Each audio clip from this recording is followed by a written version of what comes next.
سلام، همین هستم. شما کانال فرانتن و قسمت 13 از پلیلیست آموزش داکر رو مشاهده میکنید. تو این ویدیو میخوایم یه خورده در مورد روند تکامل و پخته شدن معماری داکر صحبت بکنیم و چند تا نکته و چالش در مورد نصب و استفاده از داکر رو با هم دیگه بررسی بکنیم.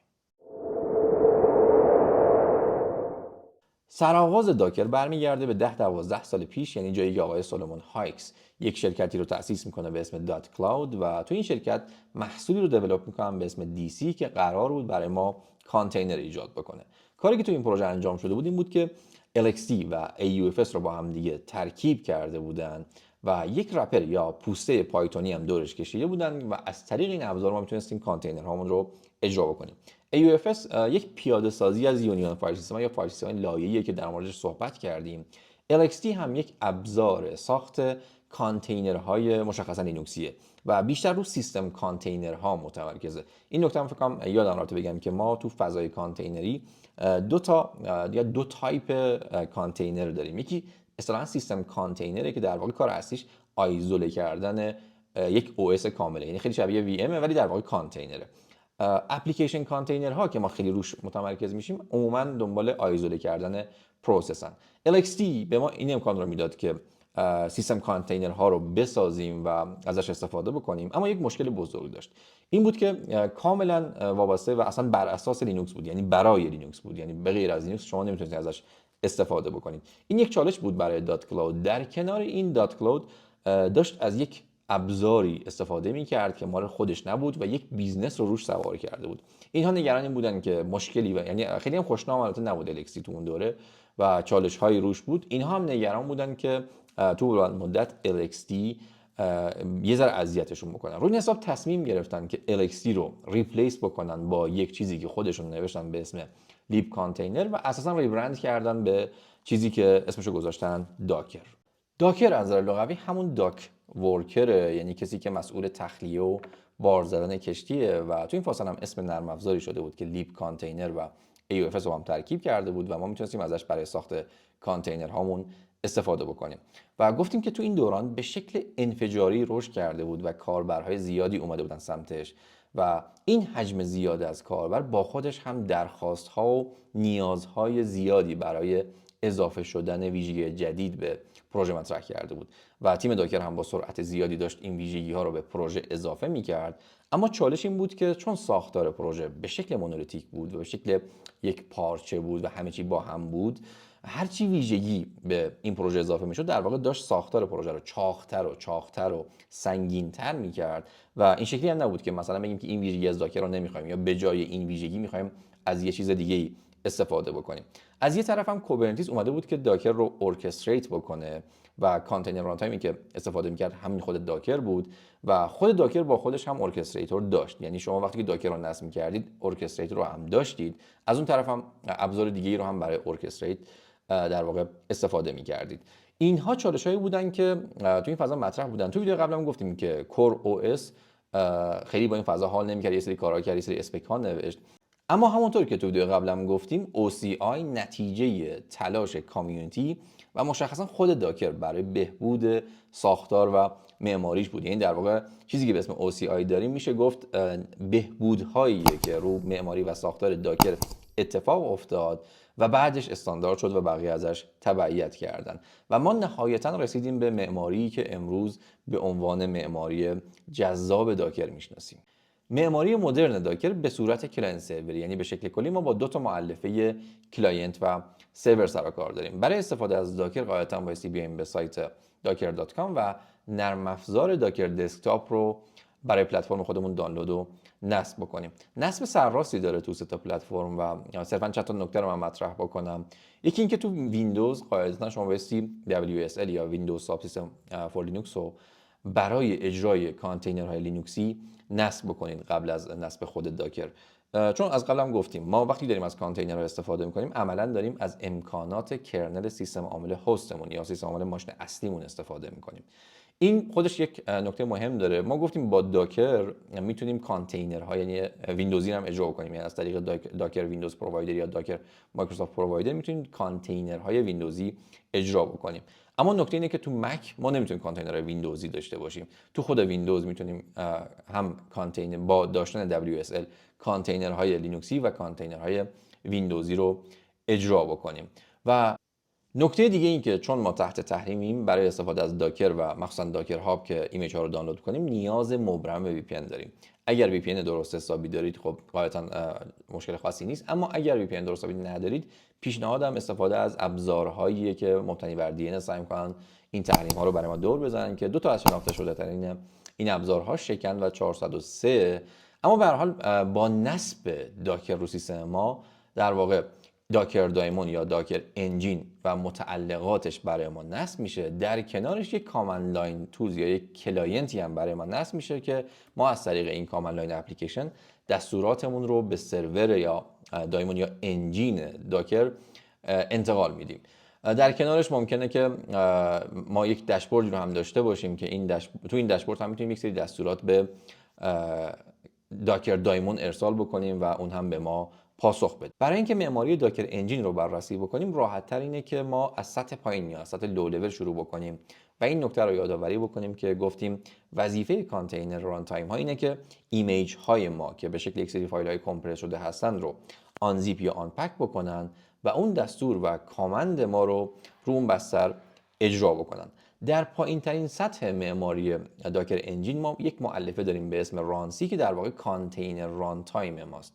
رانسی یک ابزار کامند لاینی برای اجرای کانتینر هاست که اتفاقا پیاده سازی اولیه و اصلی ران تایم اسپک OCI یعنی خود رانسی پروژه OCI و ران تایم اسپک OCI رو پیاده کرده. کاری که انجام میده که اینه که کانتینر رو اجرا میکنه، اما نکته اینه که بلافاصله بعد از اینکه کانتینر رو اجرا کرد خودش خارج میشه، یعنی خودش از مدار یه جوری خارج میشه. داکر یک مؤلفه‌ای رو اضافه کرده به اسم شیم که کارش اینه که بعد از اینکه رانسی کارش تمام شد یعنی کانتینر رو اجرا کرد، خود اون شیمه میشه پرنت اون پروسس کانتینر. در سطح بالاتر ما کانتینر دی رو داریم که وظیفش کنترل لایف سایکل اون کانتینر ماست، یعنی یک سوپروایزر در واقع که استارت و استاپ و پوز و ترمینیت اون کانتینر رو برای ما مدیریت میکنه. و در لایه بالاتر داکر دایمون رو داریم. کلاینت یا اون کامند لاین ما یا داشبورد ما یا هر ابزاری که ما از کلاینت استفاده میکنیم درخواست های خودش رو از طریق یک سری API کال یا یک سری سرویس های رستی که داکر دایمون ارائه کرده ارسال میکنه.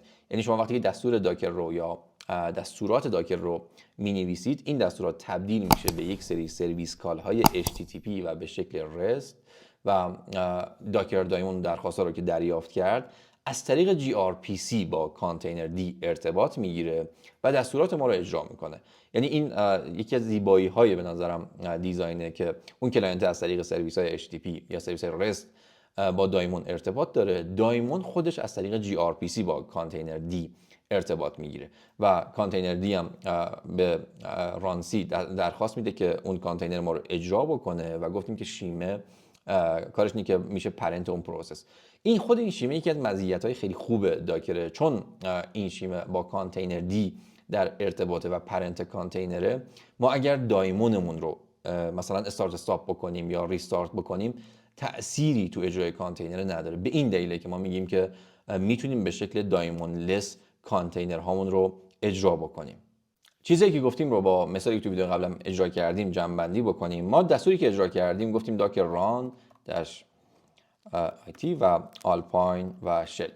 این دستوری که ما نوشتیم یعنی از طریق کلاینت داکر که تو این سناریوی کامند لاین اپلیکیشنمونه تبدیل میشه به یک سری سرویس های رست، یعنی تبدیل میشه به یک سری سرویس کال و منتقل میشه به داکر دایمون. داکر دایمون دستور رو که گرفت از طریق gRPC اون چیزی که بایستی اتفاق بیفته رو منتقل میکنه. کانتینر از طریق gRPC منتقل میکنه به کانتینر دی.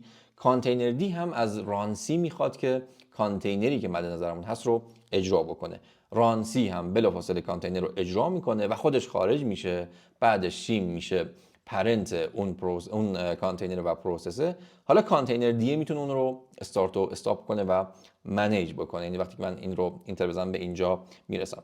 اگر داکر ورژن رو هم بزنم، داکر ورژن اگر اینجا دقت بکنیم برای داکر دسکتاپ میگه که رانسی نسخش چنده، کانتینر دی نسخش چنده و یک سری دیتیل دیگه‌ای که در مورد داکر وجود داره. این نکته بگم که اگر آموزش قدیمی یا کتاب قدیمی هم دیدید یا میخونید، ممکنه که با دو تا کانسپت داکر کامیونیتی ادیشن و داکر انترپرایز ادیشن یا ای هم یعنی چشمتون بهش بخوره و باش سر و کار داشته باشید.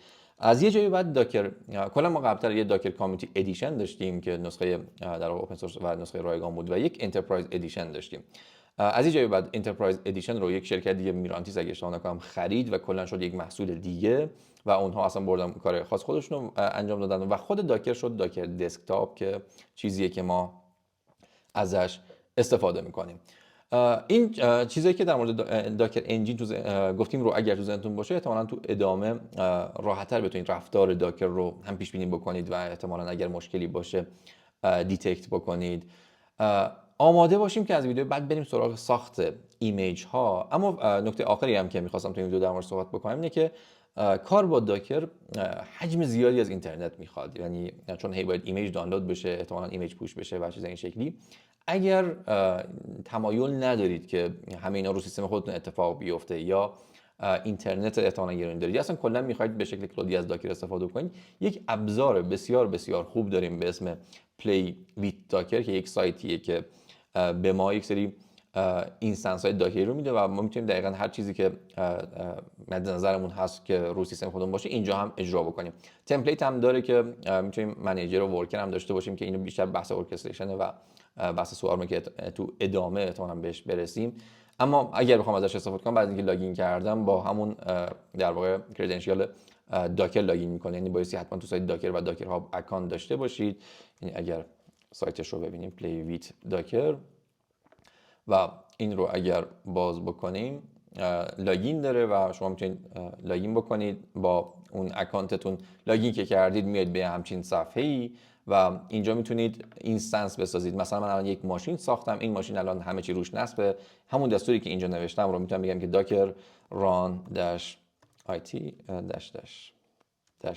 مثلا alpine شل. این دستور رو بزنم همون اتفاقی گفتیم میفته، یعنی میره اون ایمیج رو دانلود میکنه و اینجا برای من کانتینر رو مبتنی بر اون ایمیج اجرا کرد.